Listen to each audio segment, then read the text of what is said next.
The man with the white streak in his black hair was diving too close to her again. He was a powerful swimmer, for a human.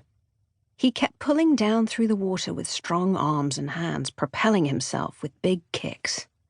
The sea creature tried to quiet her trembling limbs, so that if the human got deep enough to see her, he would think she was just a mountain of moss on the ocean floor and would turn away and stop scaring her.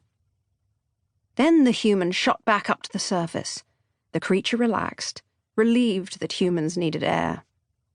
Especially this human, who was different from the others. Most humans jumped out of a boat, thrashed around in the water looking like birds, trying not to fall out of the sky, then dragged themselves back into their boats satisfied. The sea creature never saw them again. But this human returned frequently and dove with a purpose that frightened the creature, for she kept treasures here on the ocean floor, gathered them, guarded them, and this human knew about one of them. He didn't know about her. No one knew about her. But he wanted the object that was her favorite treasure. She could feel him thinking about it. She wound her long tentacles around it, trying to hide it from sight. It was a ship. This ship, two-masted with swirling sails, had dropped nose first from the waters above not too long ago and landed beside her. All the creature's treasures, nets, harpoons, anchors, sank like this from the bright water above. But ships were rare treasures, and this ship was extra special. For when she pressed one of her eyes to a porthole, she could see a secret world inside. A pink room with tiny sofas and armchairs attached to the floor, paintings on the walls, lamps, a skylight crossed with bars and a door with a sparkling knob and hinges, and two pink-skinned human bodies which were beginning to look soft and puffy. She called it her story world. The most special and unusual thing about her story world was that there was a padlock on the outside of the door, trapping these bodies inside. Usually, when a ship sank, the people jumped into the water or the lifeboats trying to live.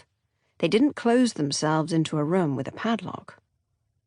The human with the white streak in his black hair, who had brown skin, dove deep again, looking for the ship.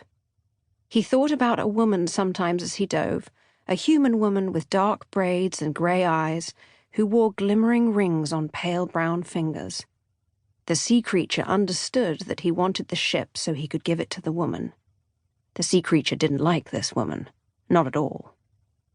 The diver's own boat was a small oval above. She thought about grabbing its anchor and pulling. It was not the sort of thing she ever did. If she pulled his boat under, he would probably see her. And she never attracted anyone's attention.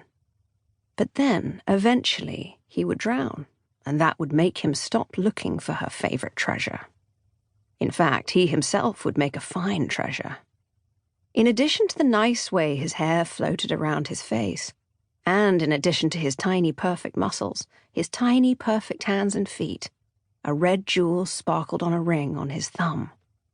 The creature would like to slide that ring from his thumb and wear it at the tip of one of her 13 tentacles. She loved the sparkly things humans wore. And then the man would bloat and rupture and rot and eventually become a smooth, shiny skeleton in tattered clothing, and she loved that about humans too. She could add him to her collection of bones, encircle him with her tentacles, keep him safe. Then a pod of silver cows approached, so she decided to leave the human's small oval boat alone. Silver cows never let humans drown if they could help it. Silver cows are about the size of one of the sea creature's eyes. They made platforms with their backs and lifted drowning humans to the surface, thinking encouraging thoughts at the humans. Also, now the chance of being seen was too great. Silver cows had better underwater vision than humans. Again, the human broke his dive and ascended to the surface. Next, the human seemed to be playing with the silver cows, swimming and rolling with them, laughing, shouting in happiness. This happened pretty often with this human. The silver cows liked to visit him, and he always laughed a lot. Then, without warning, something extraordinary happened. 2 new humans crashed into the water from above, attached to long ropes. They grabbed the laughing human, struggled with him. He fought, punched, kicked, twisted. He was marvelous. She waited for him to break away, but then he seemed to run out of air, for his body went still. The other two humans shot out of the water on their ropes, lifting his body with them. The creature was so flabbergasted that she rose some distance from the ocean floor, balancing on her 13 tentacles and reaching around with her 23 eye stems. Through the wavy glass of the water above her, she could make out the form of an airship heading north across the sky. Then, remembering the silver cows and not wanting to be discovered, she sank back into the darkness of the ocean floor. They didn't notice her.